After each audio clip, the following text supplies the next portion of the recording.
Hey guys, Ryan Fowler with the Inner Game Group here, Inner Masculine Live. We're going to talk about a very misunderstood subject today. In fact, I don't even like the word that everyone calls it, but I guess we'll discuss that too. Today we're talking about vulnerability. Should men be vulnerable? Should they never be vulnerable? If so, when and how should they be vulnerable? And what is that anyways? So I'll introduce the group first. You guys can introduce yourself. Everyone here, professional hypnotherapy training, certified hypnotist, etc. So we are like the panel of wizards or whatever you want to call us. But we'll start with Gary, then Tim, then Jordan. Introduce yourselves, guys. Yeah, so my name's Gary Hones. I'm a certified hypnotist. I basically help you get over all the limiting beliefs you have, all the procrastination issues, self-sabotage issues, so you can actually move forward. And I've been working with beliefs in a marketing context for my entire career. And so this is just like the next step in doing so.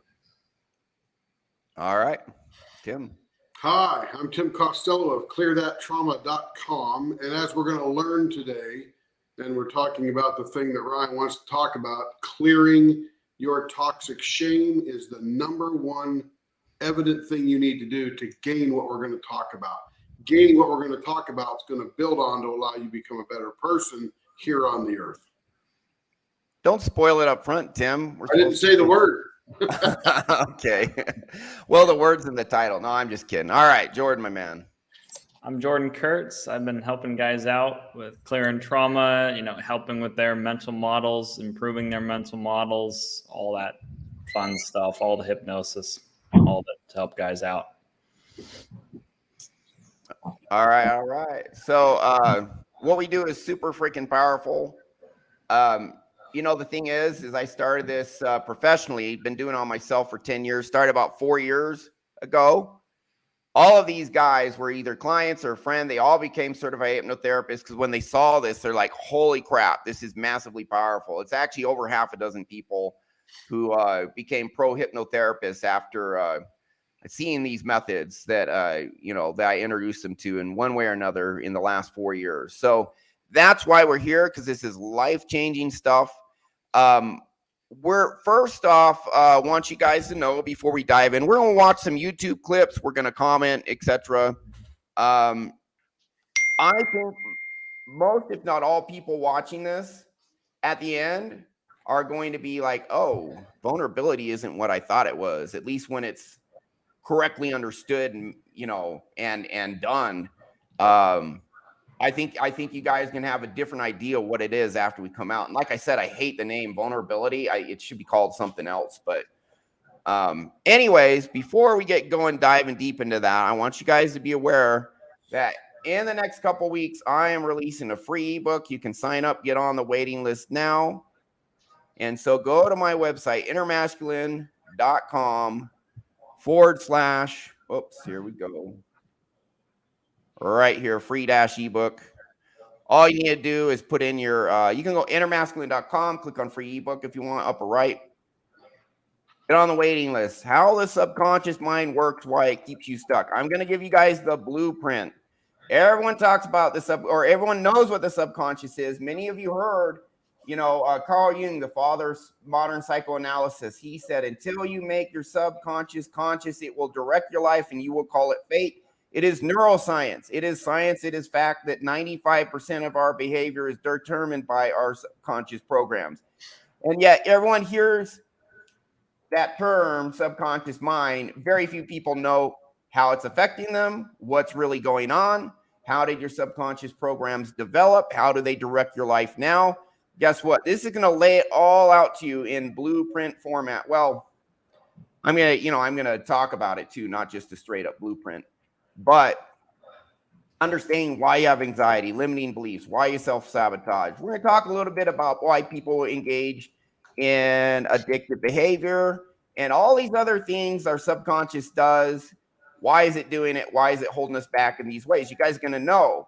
So it comes out in a couple weeks. Put in your email address now. You get it absolutely no charge when it comes out. And so there's that. And so we're going to play some clips Do you guys have anything to say about vulnerability before we get started, or you just want to play the clip?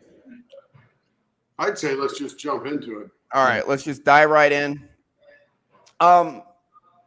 I was thinking about playing a clip that really just kind of lays out what vulnerability is. I think it's better to just kind of watch these clips that talk on certain aspects. And by the end, you guys will definitely know.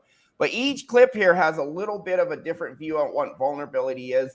I think all of these clips are pretty good, though. I think all the information they're presenting is good. So here's the first one here. This one, man, this one I love. You guys are going to think different about vulnerability right after we watch this one. I'm pretty sure. So here we go. In order for transformation to happen, in order for there to be success by any metric, money, stock price, market share, whatever your metric is, you can't get there without brave leaders and courageous cultures. You can teach courage. Oh, you can absolutely teach courage. 4 skill sets. Number 1 being vulnerability. I bet you that not too many years ago, if you had corporate leaders talking about their vulnerability and discussing shame in the office place, they'd have been laughed out of the office. Yeah, I mean, I think that's still the case in some places. It's just, if you're at the top of a Fortune 500 company and your success metric depends on creativity and innovation, and you've set up a culture where vulnerability is seen as weakness, don't expect great results. Don't expect the creativity. No, because, I mean, innovation by definition is idea, iteration, failure, iteration, failure, iteration. Places where they're doing the most remarkable kind of high risk, high reward innovating. That's extremely important what she just said. We'll come back to it. Huge tolerances for vulnerability. And so if you have leaders who are either preaching a gospel of vulnerability as weakness or modeling that, just don't expect great things. You have said that vulnerability without boundaries is not vulnerability. Mm-mm. What do you mean by that? I'm not sure I understand. When I go work with organizations, sometimes I'll hear someone say something like, how often should I cry in front of my team? And I'm like, oh my God, like, that's not what I'm saying. Vulnerability is not about, self-disclosure. Like, I know leaders who never cry, who are very vulnerable and transparent. And I know leaders who cry all the time, who are just BSers. And if there's, vulnerability is great. Faux vulnerability are like fake vulnerability, because vulnerability seems to be a thing right now. Mm-hmm. That pisses people off. So you're not advocating for people to just put it all out there.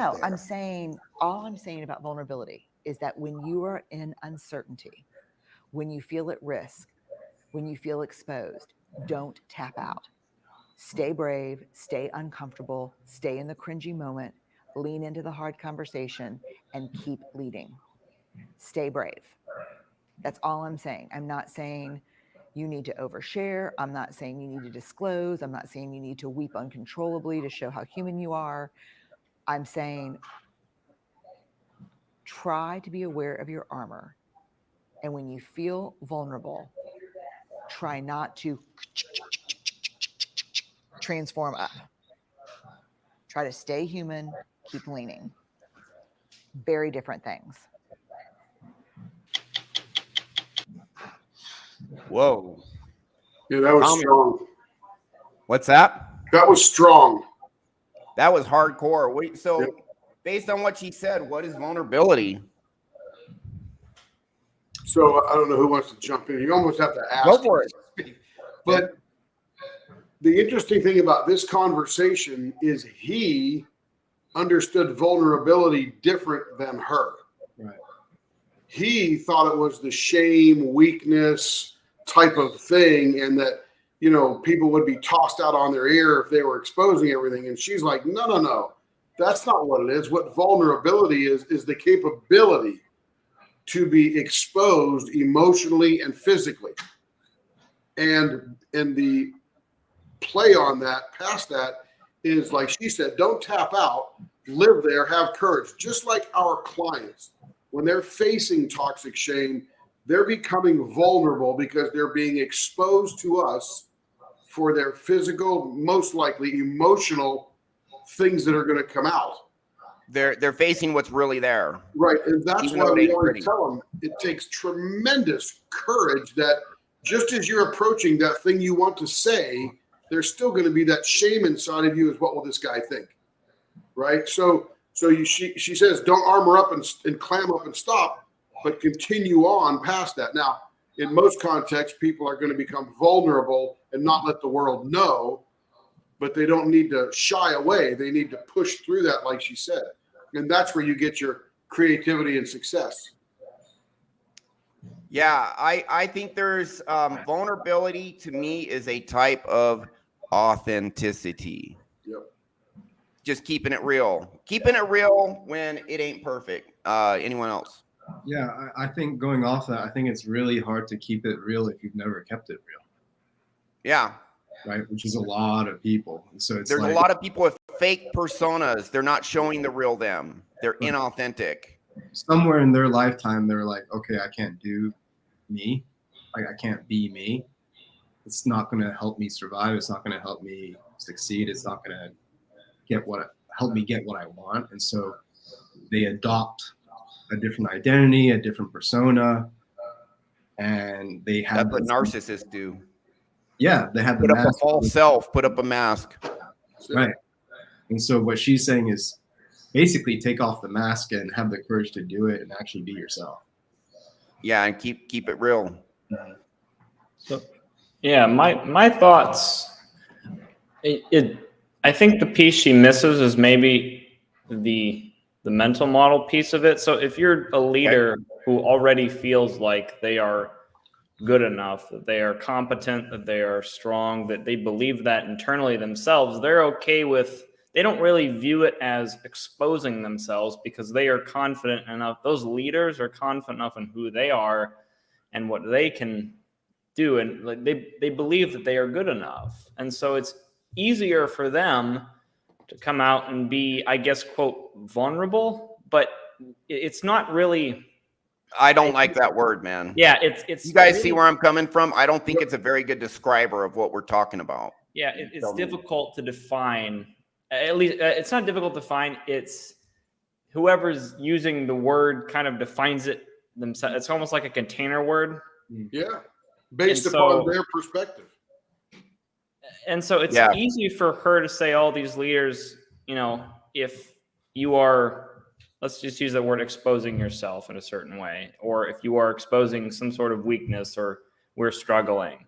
But it's a lot easier for leaders. It's not even exposing yourself like an act of exposing yourself. Yeah. It's just keeping it real. Yeah. It's not like I'm going to reveal to you the wounded parts of me just because, you know, there's going to be a video talking about that later that says that actually turns women off in a relationship context. But anyway, I think Jordan's on the money because the exposure is internal, right? You're now exposing yourself to a new place you've never been before. Creativity, leadership, different opportunities coming along, interactions with other people. So you don't tell them how you're feeling. Like Jordan said, that mental models are already strong. This is just another practice of thing I've done before, and I've got to get through it to learn. And like Jordan says, you're exposing yourself to yourself, right? You're exposing yourself to a new opportunity. Yeah. Now I paused the video when she talked about the iterative process of being in like high risk, high reward situations where it's like, I'm taking a big risk of failing. I failed. Okay. Let's iterate. Let's tweak. Let's keep going. So where does vulnerability come into that? Maybe, you know, like maybe you're on a team effort. You're trying to develop something and it goes wrong. Back to the drawing board. Try again. It goes wrong. Back to the drawing board. Where is vulnerability important in that? Because she mentioned that specifically.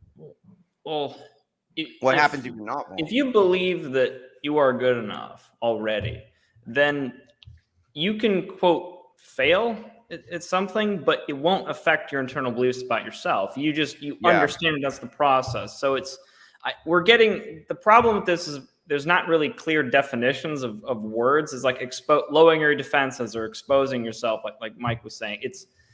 We have to be really clear about what we actually mean by when we say that, because we're not saying lowering your defenses.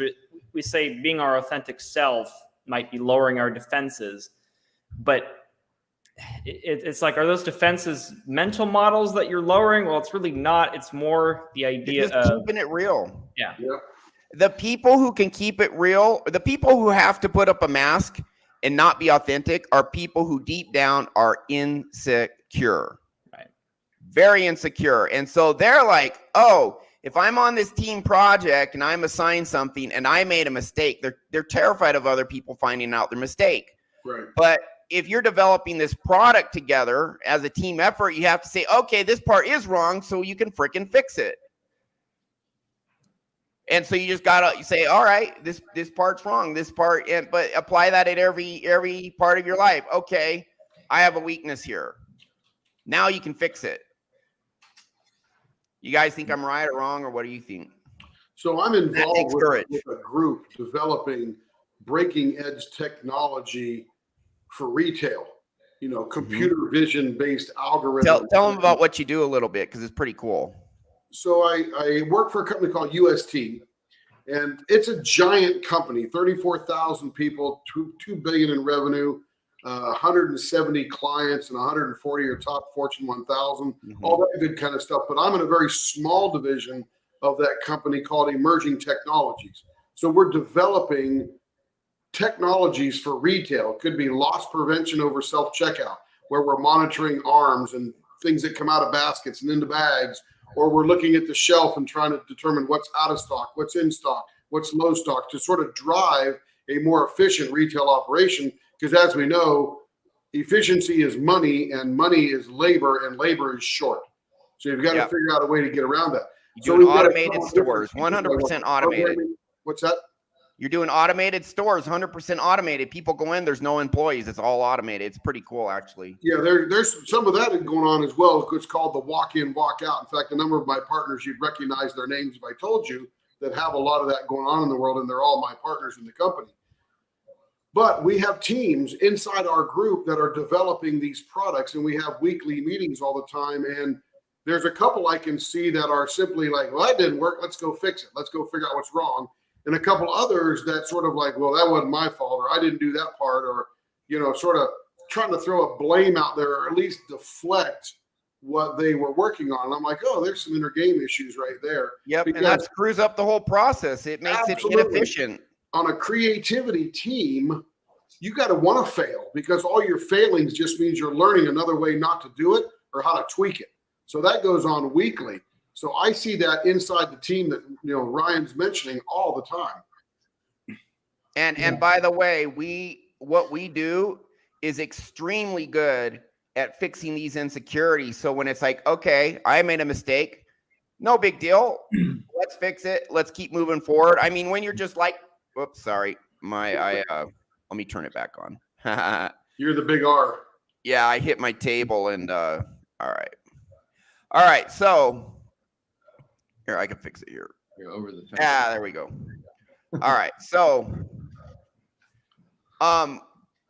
it's just keeping it real that you're not perfect. And if you never keep it real, if you just pretend like you're not perfect, in my opinion, number one, people are like, this guy's fake. They don't trust you because you're not keeping it real. And number two, if you ignore all your imperfections and never address it, just run away from it, hide it, and pretend it's not there, put up that armor so no one can see that. I mean, what's that lead to? It's not only lack of trust, but it's also that shit never gets fixed. Well, you don't grow. And that's right. You don't grow. You don't grow. You just continue to create the facade. Yeah, and what happens, you make a mistake, like you do something that intentionally or unintentionally causes someone else some sort of harm, or inconvenience or whatever. And if you pretend like you did nothing wrong, how's that person how's he gonna react? As opposed, if you apologize, what's that person's attitude going to be to you if you're like, you know what, I'm sorry, dude, I screwed up, let me fix it, my bad. He's the winner. Well, it's trust. If you trust the person you're working with is actually going to own their mistakes and take responsibility for what they do rather than avoid it, it's a good way to build trust when you have someone like that, because you know they're not even trying to deceive you. Because I think we're very tuned in to be able to detect when people are trying to deceive us. And I think when for me, I struggle being around people who I can't predict how they're going to act. I don't know if they're going to try and pull something on me. Like I'm very suspicious around people that are unpredictable. And when you're honest, when you're authentic, when you're open, people can predict, when they're around you, they can predict how you're going to behave, and it makes them be a lot more comfortable around you. They work better for you. They're more productive. They enjoy the process a lot more. Yeah, I would say, just to add to what everyone's saying, I think Tim was saying, in order to be a creative person, in order to have innovation, and like she was talking about on the video, you have to come from that vulnerable spot. But it's very hard to do that if you already believe you're a piece of crap. Right? Yeah, this is where toxic shame comes in. If you are secure, you're like, man, I have value. I'm not perfect. I still have massive value. Mm-hmm. My imperfections just make me human. They don't make me not good enough. Right. Then you're okay with being imperfect. And every person's imperfect. Yeah. Every single person has flaws and imperfections. But if you think that you have this imperfection here, there, it makes you not good enough. It makes you, some people believe that. They're like, I screwed up. That means I'm a piece of crap. Yep. If this woman rejects me, that means I'm a piece of crap. It reinforces the model. Yeah, What's it reinforces what you already believe, already believe about yourself, right? And so it's more evidence that you suck, right? It's more evidence that you're not good enough. It's more evidence that, there's this huge gap and you have to cross that. So those are all subconscious beliefs, and those beliefs screw people up more than anything else, almost, if not anything else, period. Would you guys agree? Yeah, it's really hard. I mean, when I had a lot of this stuff, so I'm a creative, right? That's what I do for work. I write for people. I help sell products and offers on the back end of online businesses and stuff like that. So my work involves working with someone on a subjective piece of work, meaning there's no standards, rules, requirements that you can kind of or a third party thing you can go off of. It's very opinionated.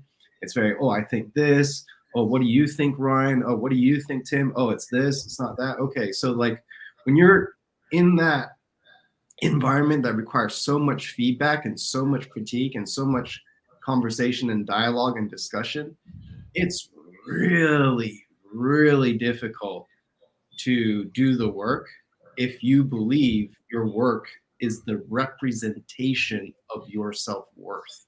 Yeah. It's really so many problems. Because you're literally going into this field or you're going into this project and you're like, well, if I don't do well, Gary is a piece of crap, right? And so you're very insecure. Right. I would get so you have to cover it up and be inauthentic and not be vulnerable. Right. I would get really exaggerated emotions of depression, anxiety, all that stuff, because it was I have no idea if this is going to work out.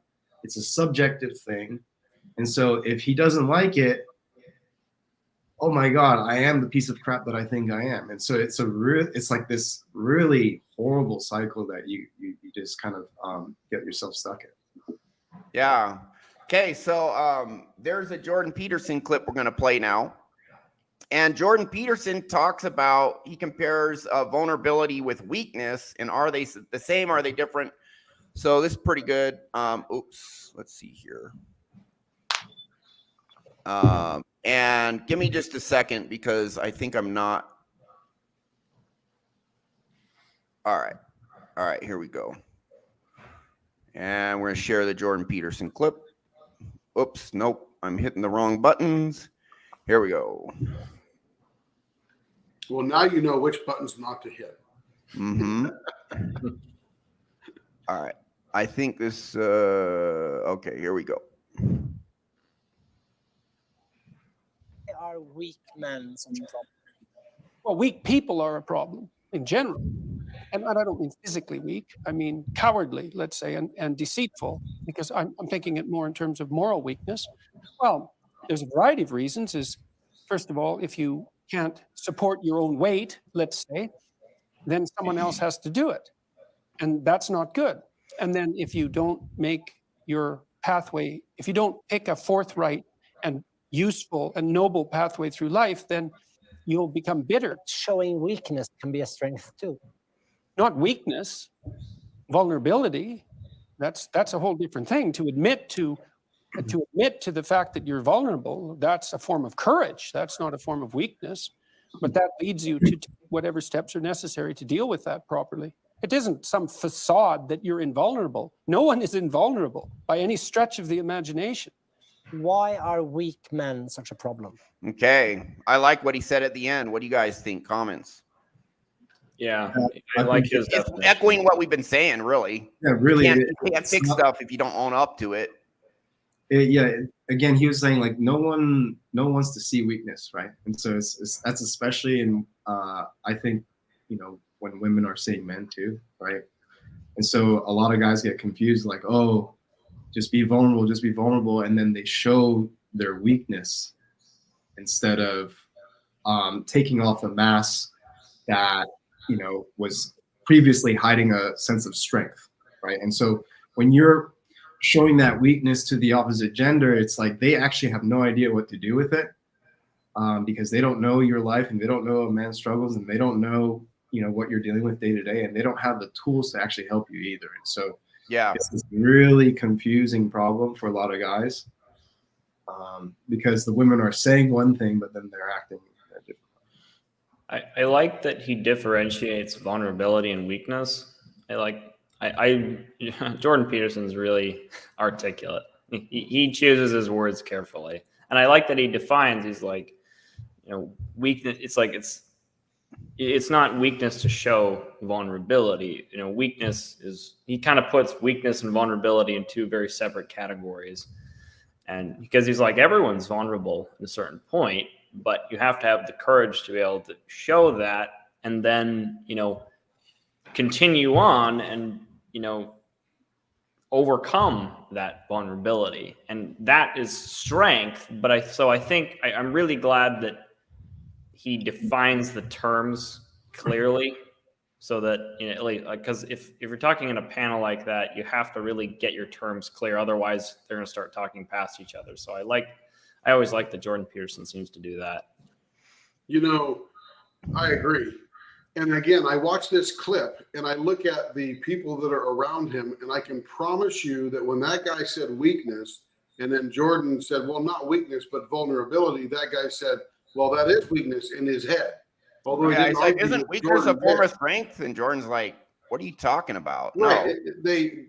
They don't. When Jordan was talking, I'm like, oh, I could see. I'm reading all the stuff behind what he's saying and what it means. Yet I can promise you those other people had no clue what he meant.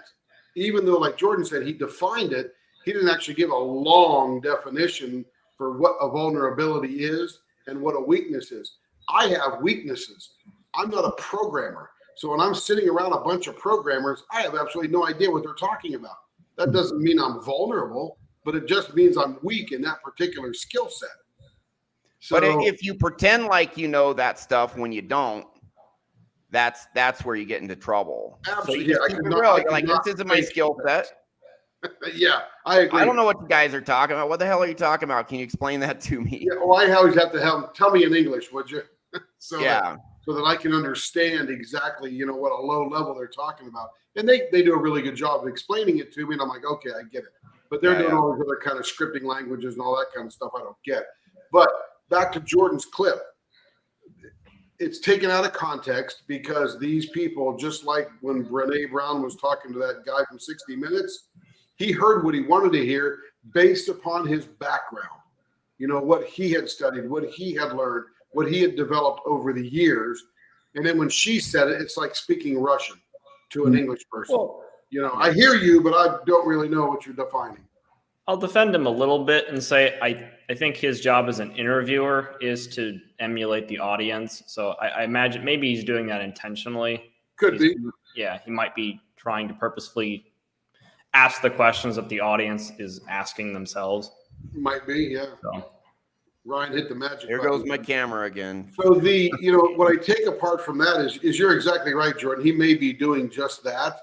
But his comment about, well, if you were in the corporate boardroom and you were talking about vulnerabilities, he's thinking weakness, then you'd be torn apart. You'd be tossed out. And I've been in some of those boardrooms, and I can tell you that it is an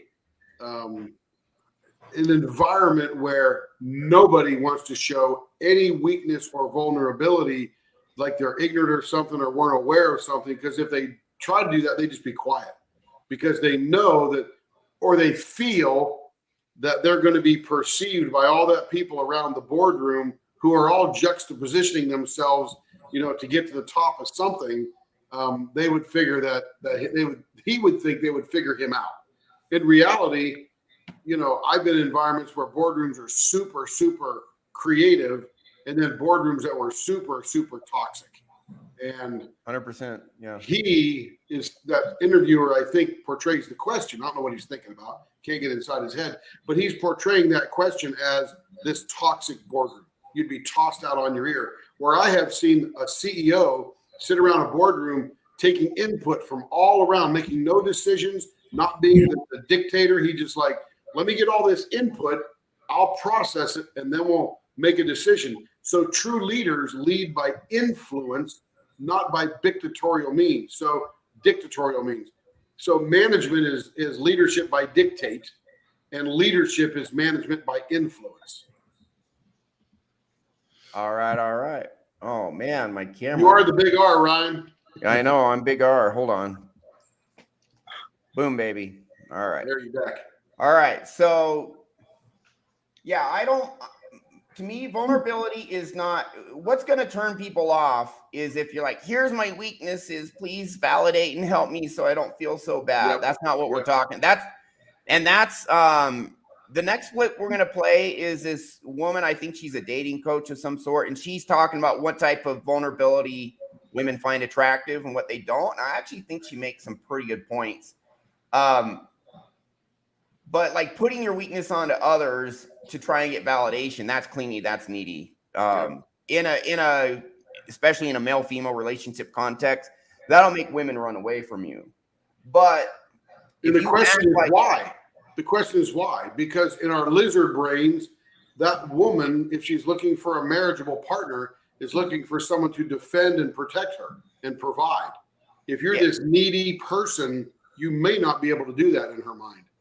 Yeah, and see, being vulnerable isn't being weak. True. It is saying, I'm not perfect, and I'm still going to keep it real. Yep. Hey, look, this isn't my skill set. So, Mr. Expert who has a skill set, what do you think? I'm not going to pretend like I know stuff I don't. I'm not going to pretend like I'm strong because everyone has strengths and weaknesses. It doesn't mean you're weak. It means you keep it real, even in the areas where you are imperfect. Keeping it real does not make you stronger or weaker. It makes you authentic. And if you never own up to the fact that you're less than perfect, if you act like you're just perfect in every way whatsoever, you put up this mask, people won't trust you. Women won't trust you. It's not about weakness at all. It's about authenticity, even when that authenticity shows that you're human and not perfect across the board. I mean, am I right or am I wrong? What do you guys think? Yep. I think, yeah. But I guess just the caveat to that would be you're not admitting, I'm never going to be in shape. The authentic me is I'm never going to be in shape, or I'm never going to be good with girls. That's not authentic though, because if you worked out, you would get in shape. That's a false paradigm. Right. But just to clarify, if people are listening to this and it's like, exactly. Yeah. So really, I want to bring out one thing, Ryan, before we move on to that next one. She said in that one clip that vulnerability without boundaries is not vulnerability. And she was Yeah, it's just talking about then that you emotionally exposure. lean on others, and it's really gross. Right. So vulnerability, which is that capacity to expose yourself to some physical or emotional something, harm, damage, whatever. If you don't do that within a frame, and we'll talk about that later, then you are a mess, right? So you need to have that vulnerability, and she calls it boundaries, but I'll call it a frame. You need to have standards, you need to have faith, you need to have something that makes you solid so that you can move forward. That is true vulnerability. Yep. Frame. That's a good way. I really like that. It's good. All right. I'm going to show this other That's a clip. different- Hey, John, how you doing today? anything else? It is a difficult lesson to learn the hard way. There's no question. What lesson is he referring to? I think he was talking about the women and stuff like that and being weak. That's when that popped up. He could be talking about something else. Let us know, John. Jordan, good question. Yeah, John, what lesson are you referring to? Yeah, I'm trying to queue up this video, so I'm all right. There's one part of this video. Okay, I got it to the right part. Okay, this next video coming up. Difficult lesson to learn the hard way. Yeah. It's difficult to learn that really it's just being authentic, even if that authenticity shows that you're less than perfect. But if you realize you're good enough just as you are, that you don't have to be perfect to be amazing and have value, then you're okay saying, hey, I'm not perfect here. And then people trust you. They like your authenticity. And you can, if the coolest thing is if you're like, I'm not perfect, I'm human. And people tell you are totally comfortable with that.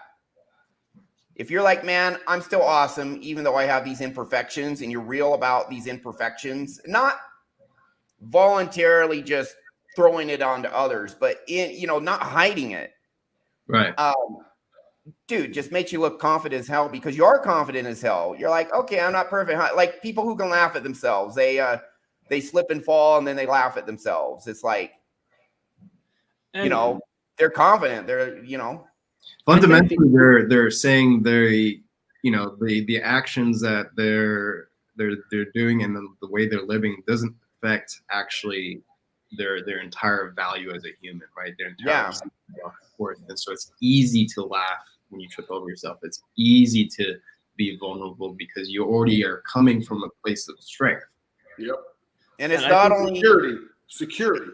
Mm-hmm. It not only shows that you're confident and secure, but then people are like, oh, this high value guy, he's human too. And it actually is like kind of endearing, to see the person's humanity, but that they're cool with it. So, I don't like the word vulnerability because really the people who are the most vulnerable are those who are the most confident and really they're comfortable with their imperfections. It doesn't screw them up that they're imperfect. That's right. They don't feel a need to hide that from others in order to feel good enough, And the irony is like when you can admit that, you're able to improve upon those things that you're I guess weaker in or that you want to improve in. If you can identify those and go, well, I'm not that good at this, I'm not that good at this yet, but I'm comfortable enough in myself. The irony is you're able to then improve because you're willing to take steps and fail and learn and grow because the external doesn't impact the internal. And you're okay to go to a mentor and ask for help, or you're okay to say, hey, can you guys give me some feedback? I'm struggling here. What's your take? Yeah. And then you get better. Right. Yeah. Cool. All good comments. I want to define a word here. So we're talking about the same word. We talk about imperfection, perfection, whatever. Mm-hmm. So flawless is different than perfection.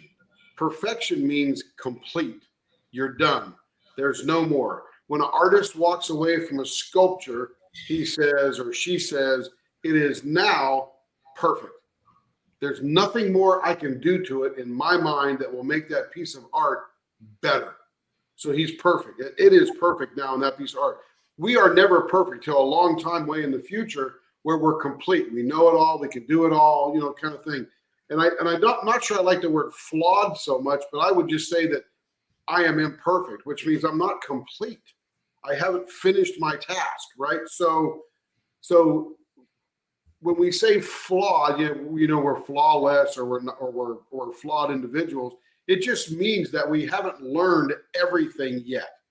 By being vulnerable in the correct terminology, we now get to experience more and learn more through that vulnerability. Yeah, let me bring up this one clip real quick that actually shows a really good example of a guy willing to be vulnerable. But this guy is worth $500 million, and he cites this as, now this is not all about vulnerability, but vulnerability is an aspect of what he's talking about. Hey, let's get back to John real quick. John was referring to leadership by influence versus leadership, or management by influence versus management by dictatorship or dictate. And he says he grew up in a dictatorship family, and he led the same way because you only know what you know, right? And it sort of worked for a while and got everybody through it. And he's going to do the same thing until it collapses under its pressure. Very good point, John. And I appreciate your vulnerability for sharing that. Yes. If you don't keep it real as a leader, people don't trust you. Yep. And it means they're less likely to follow you. They're not going to follow you because they want to, because they don't trust you. Yeah. So let me show you guys this clip. This is a really good example of vulnerability being strength. It's only like 30 seconds, but this is great. Let's see here. Hold on. All right, here we go. So this guy here, Tom Bilyeu, he's not talking about vulnerability, but he's showing it and why it's a strength. So here we go. Life, it made me fantastically wealthy. And now I'm looking around going, he's talking about the one thing that sets him apart and has led him to be a $500 million net worth. Here we go. Hey, there's nothing that special about me. The thing that made me successful is I'm a relentless learner. So I'm just unafraid to embarrass myself, to fall down, to look stupid. And because of that, while other people are laughing at me, I'm laughing on the inside because I'm like, motherfucker, on a long enough timeline, I'm going to win because I'll learn and I'll figure this stuff out. Now he's talking about learning, but where's his vulnerability there? Yeah, he's willing to fail multiple times and embarrass. I'm willing to look stupid and have others laugh at me. I don't care. That's it. Because I'm learning when I do that, and then I win in the long run. If they laugh at me, I'm laughing on the inside. Now I'm learning these people who are laughing at me are not willing to try and fail, so I get ahead when they don't. That's it. Let's look at a secure person right here. I'll say a secure man. What's in his background? Action figures that he loves. What do most wealth builders want to show you in the background? All the fancy books they've read, all the little sculptures they've got, all that kind of stuff. When in reality, he's like, I like that crap right behind me. I like Batman, Superman, Spider-Man, all that cool kind of stuff. That tells you he's secure. Yeah. He doesn't care what you think about his background. If you think I'm a dork, I don't care. I think it's awesome because that security turns me on. I'm like, oh, that's the guy I want to follow. And then he marries some super hot cosplay chick or something. But I'm just there are hot girls into that stuff. So hey, and some girls think it's stupid. Whatever, who cares? When you find someone who's secure, that other secure person will attract just like a magnet, because they initially recognize that, wow, we could really grow something together. And notice he's not looking for the external validation of, oh, you're so smart. You're so smart. He said it himself. I'm laughing on the inside because I know that I will be farther ahead and know more, in the future, because I'm willing to look, externally like a fool for not knowing something. But yeah, he actually has big dick energy. Yeah. Because I don't care if you're laughing at me. I don't care if you see my imperfections. And that's willing to be vulnerable, but it's not really vulnerability. It's like, oh, you see my imperfections? I don't care. I'm winning. And that idea is that strong mental model that I am good enough. Doesn't matter what you think of me right now. I'm good enough because I know I'm learning and improving myself. That's that strong mental model that we help guys with. Yep, we put that in people's core. I mean, after I started doing self-hypnosis, fixed all my stuff starting 10.5 years ago, I didn't intend to double my income. It just happened. Yeah. Because I got all this stuff in me that naturally led to more success. Yeah, absolutely. And better relationships. I mean, after I got like true blue confidence in who I really was, my SMV, sexual market value, full point higher, because I just start getting more attractive women. I'm like, what's going on? These hot girls are looking at me. I'm so glad you defined that SMV. You said that in one of your podcasts this week, and I'm like, Googling, I'm like, sexual market value. How attractive are you to the opposite sex? Beautiful. Now I know. That's awesome. Now you know, Tim. Hey, it's okay to be vulnerable and ask if you don't know Tim. That's it. All right. Let's play this next clip.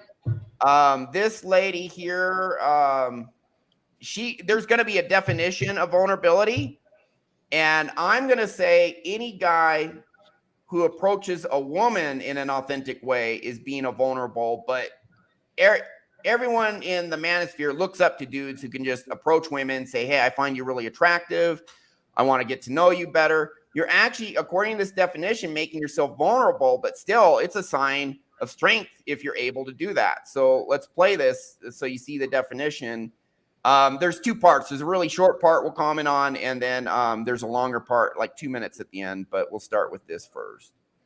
So the name of this video is being vulnerable, unattractive to women. I was skeptical that she would get this right, but she actually did get it right. So I'm going to, after the show, I'll put all of these links in the description.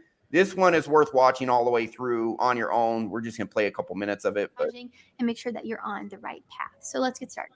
So before we get started, I think it's important to understand what vulnerability even is. So according to Dr. Brené Brown, vulnerability is taking an emotional risk when we don't know the outcome. It entails moments, big and small, when we present our most authentic selves without knowing if we'll be accepted. Okay, really great definition. If you're going to get ahead in business and in life, you have to be willing to take risks in business. Yeah. If you want to get that attractive girl, you have to put yourself out there and risk rejection. So going after the attractive girl is vulnerability. And it's a perfect example of willing to put yourself out there, even if you might get rejected, is actually a sign of courage and strength. You're willing to go up to that girl you see in the grocery store who's super cute and say, hey, I saw you from across the room. You know, I wanted to get to know you better. I'd kick myself if I didn't.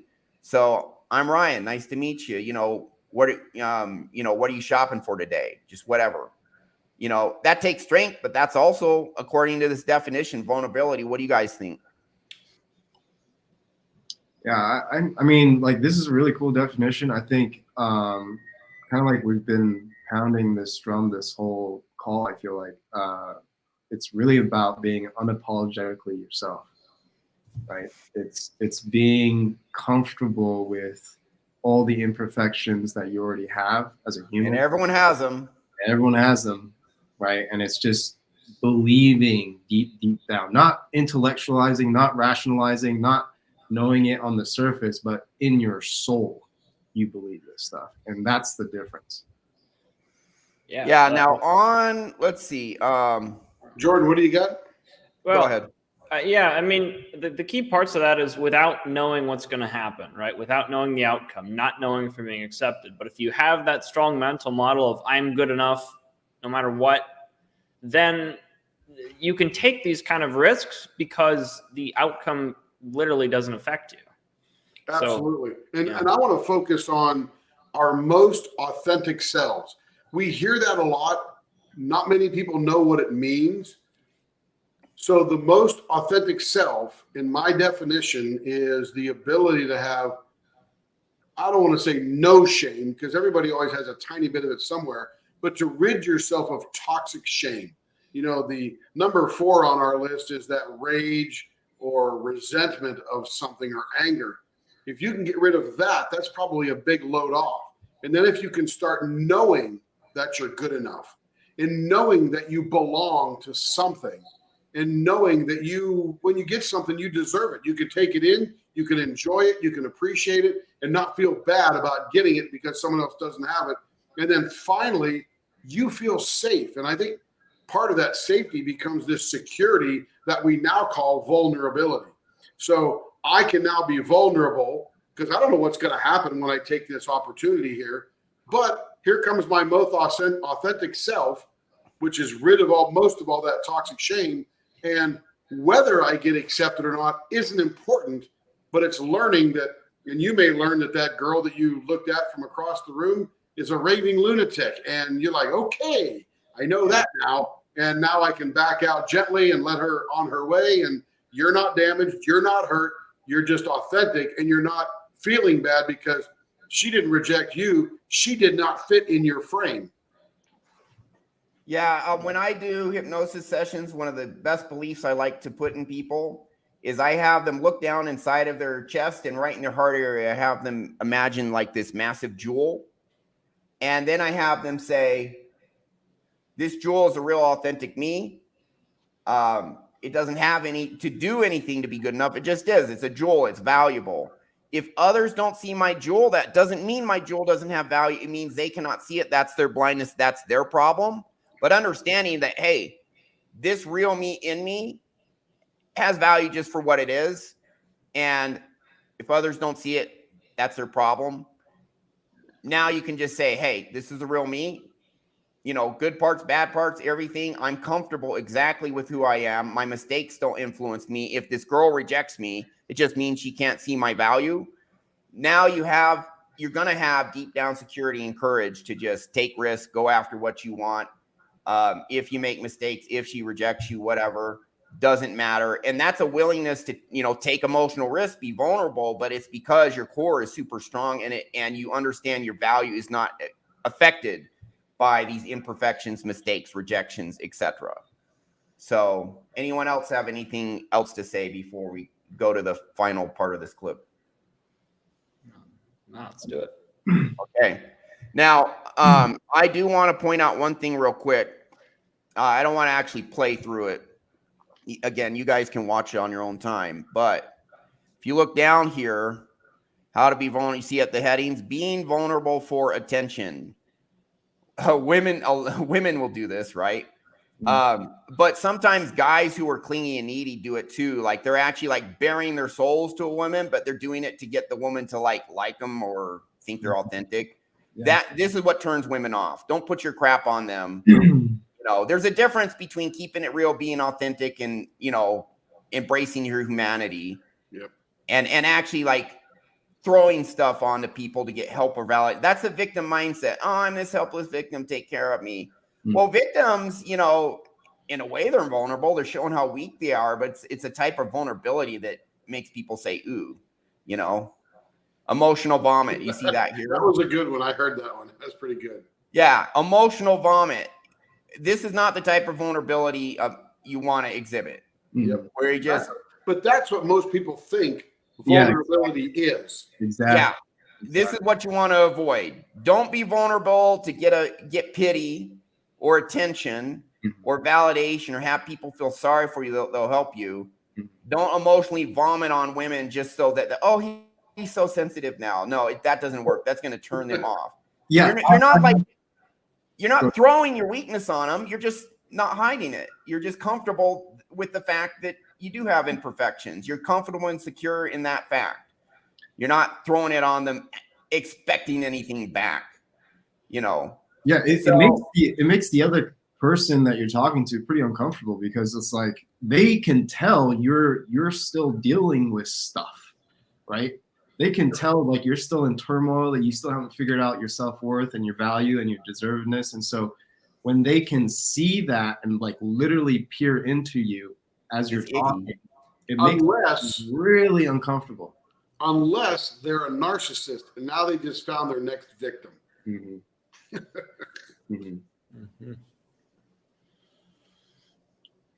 Ryan, you froze. Oh, he's frozen. That's a really good pose, Ryan. Yeah.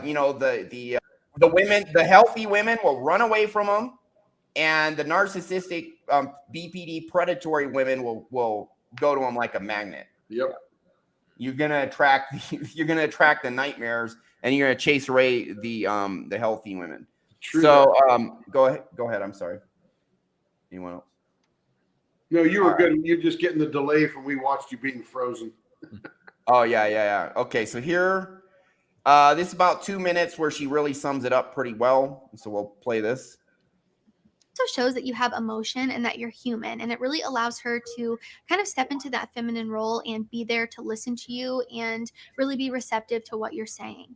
Number 3 is that it shows confidence and security in yourself. So being vulnerable is probably one of the biggest signs that you are confident, because it requires you to be self-aware, again, like I mentioned before, but also be confident and comfortable enough with yourself to be authentic without being so worried if that other person will accept you or not. You accept yourself, so you're able to be that with other people. She just said what we've been taught. You accept yourself, so it doesn't matter. Instead of just constantly being a people pleaser or wondering if people will like you. It simply just shows that you're secure with who you are, which is so attractive to women. We all know that women love confidence, but even more than just attracting women, I think being vulnerable is important for anything that you do in your life, and being able to kind of make that next step and be more successful with your job, with your family, with your friends, with a romantic relationship. I think it all requires a level of vulnerability, so you're not just pretending to be someone you're not all the time, or again, acting like a robot. And to wrap it up here, I want to leave you with this quote I found online that I think really does a good job explaining vulnerability and how it can impact you. And it says, connecting with others in this way by being vulnerable, as opposed to overcompensating and trying to get everyone to like you, will result in some of the best interactions and relationships of your life. And I think it's incredibly true. And think about someone who is a people pleaser, who is always doing what everyone wants them to do, but they're never being authentic, they're never being themselves, they're never being the best version of themselves, right? They're just being what everyone else wants them to be. They will never reach a level of happiness and fulfillment that someone who is self-aware, self-actualized, who is vulnerable, who can be their authentic self will reach. So keep this in mind. I think being authentic is really important, and you should be able to be authentic with the people that are closest to you in your life, especially a romantic partner. Okay. So, I mean, she pretty much just echoed everything here. You get the best connection when you're vulnerable. You're not trying to throw your victimhood or weakness on people. You're just comfortable with the fact that you're human, and you're comfortable with the imperfections you have, which means you are totally being authentic, and you can truly then connect to people and form some really amazing relationships, but not in a clingy, needy way. You're not trying to get validation from them. You're just being authentic, even when it portrays you in a human, somewhat less than perfect light.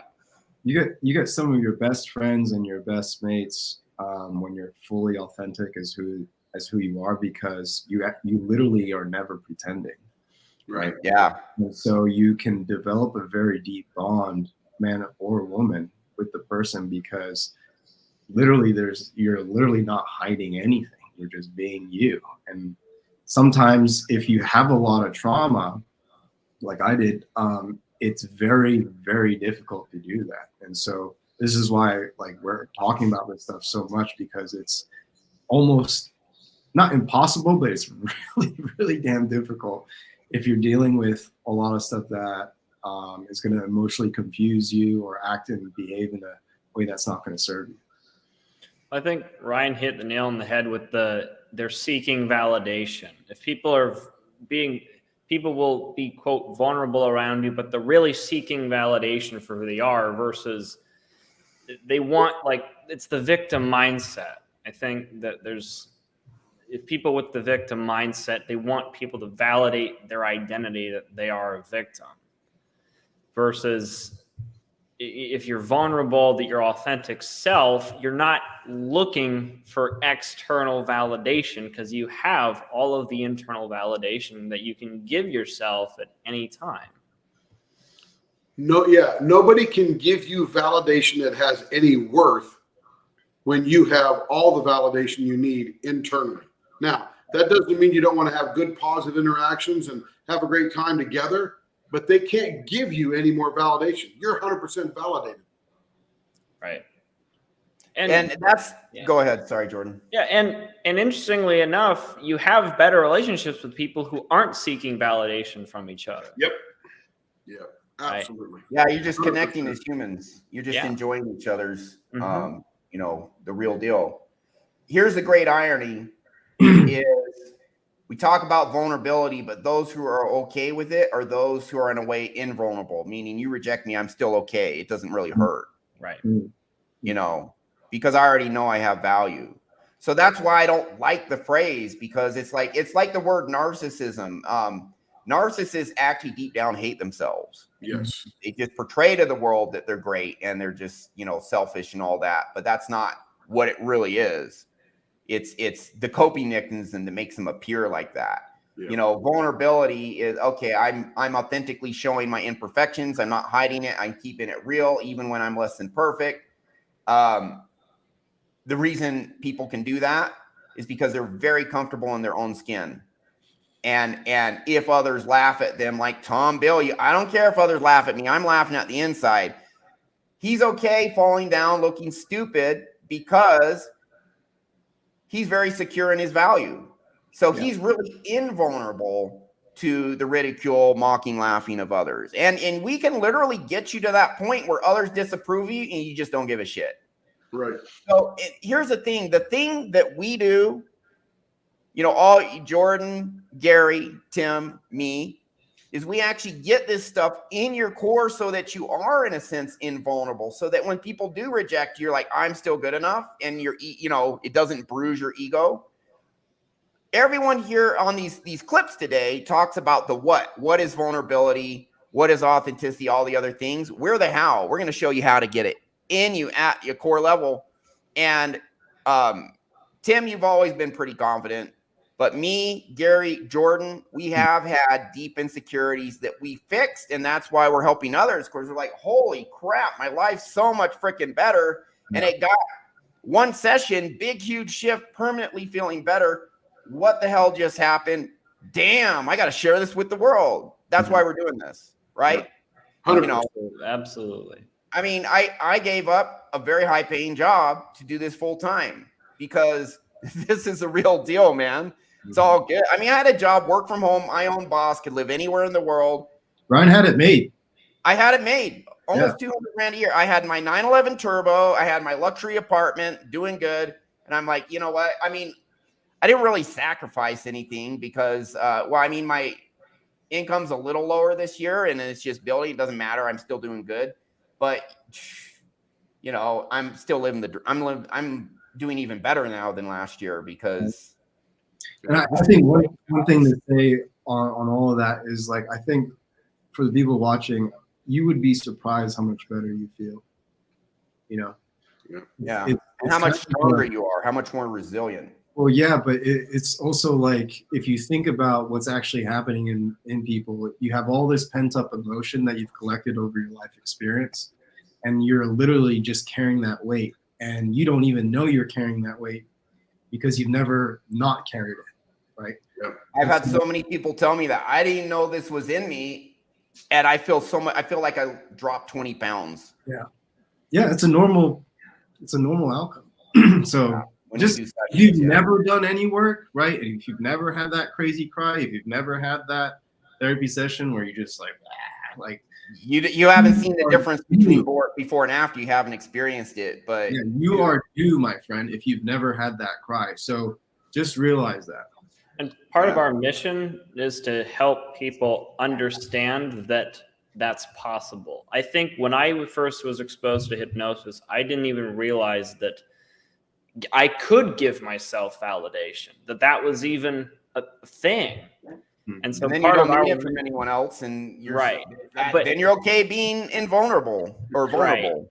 Right. Ryan and magic arm. Hit the table again, Ryan. Yeah, every time I hit the table, it's screwing crap up here. So if you want to know the evidence of toxic shame in the world, just look at the DEI efforts worldwide in large companies everywhere.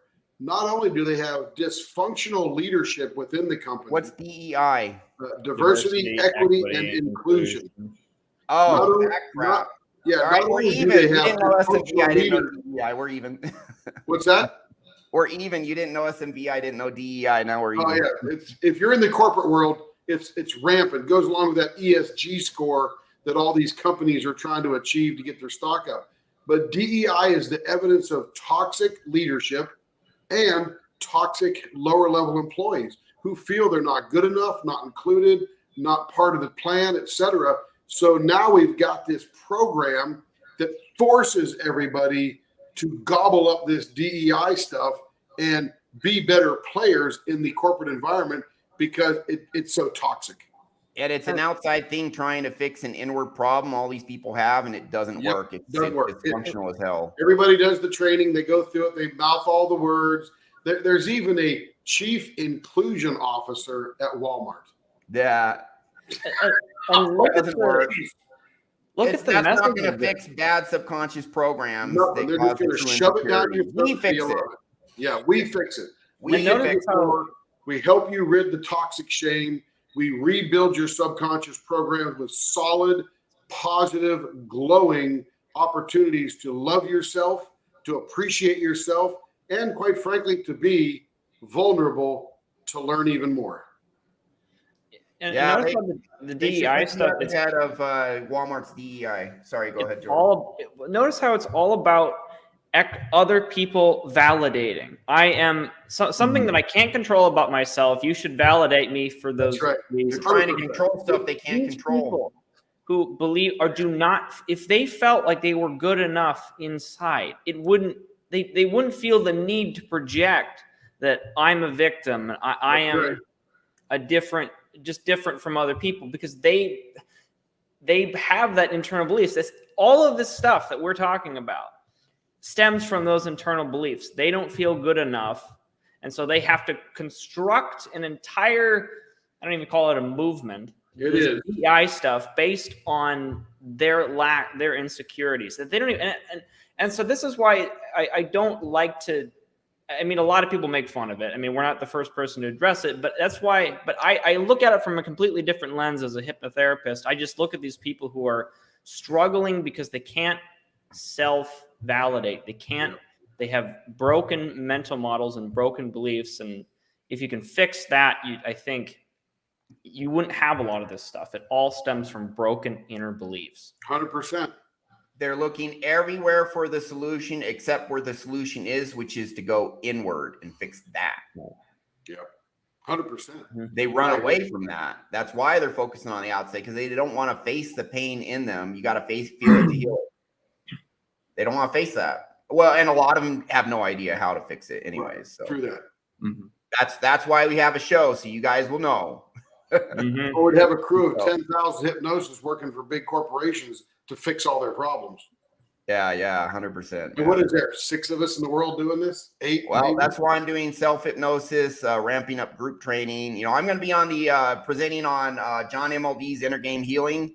Yeah. I'm going to be presenting to 250 people, and a lot of them are going to use self-hypnosis. Not all, but a lot are going to do it and fix their crap, because that's what I did last time there's Inner Game Healing Summit. Fixed a lot of people's crap listening to self-hypnosis with little training, you know. So, you know, we're going to scale this to the masses. There are times you have to have one-on-one, but yeah, a lot of we can scale it. Yep, absolutely. All right, any final thoughts by anyone? So one last thought I have, then I'll be quiet. If you get your vulnerability level up, you can now understand how to build your frame. And then you build your frame on solid constructs, standards, etc. And that is what is attractive to women. Yeah. I think also it's one of these things where it's like, if you're unapologetically yourself, which is really what we're saying, you know, guys also notice that, women notice that, they have to respect you and treat you differently because they know they can't change how you feel about yourself. That's right. And so it's like, when you get to dictate that, you get better relationships, sleep better. Everything's like a little lighter and a lot more fun because you're not worried. You're not fighting against yourself. You're not Just get fighting. stuff done. You're not procrastinating. You're not anxious about stuff, insecure. That all gets in the way of just kicking ass. Yep. Getting stuff done. It takes energy to put up a mask. Energy yes. that could just be used for solving problems and being productive. Yeah, aren't you tired? You know? Aren't you tired of that mask, that 24/7 effort of hiding who you really are? Damn. Yeah. All right. Anything else? Companies, you should hire us instead of the DEI people. Yeah. We're the real deal. You know, we know we're all, we know we're inhuman and imperfect, but we also know our strengths. That's right. And good point, Jordan. Good ad. Yeah. All right, man. All right. And that's our show for today, unless you guys have anything else. Nope. Good to go. All right. That's our show for today. So, hey, if you want to get to this point where you're comfortable in your own skin, even with your imperfections, which absolutely everyone has. So don't need to put up that mask. Just be who you are and be cool with it. And other people are going to see your authenticity. They're going to be endeared to you. They're going to see that you're comfortable with who you are. And that's just the real deal, big dick energy. It really is. So vulnerability is a type of invulnerability, I guess you could say. So guys, if you want to get this, hey man, we can show you how. Inner masculine, clear that trauma, Jordan Kurtz hypnosis, or Gary, how does anyone get a hold of you? Just email me at gary@greenkitemedia.com for now. I'm gonna have a site and a channel up pretty soon. So all right, cool. So you guys have more power than you know. We'll show you how to claim it. That's our show. Take care.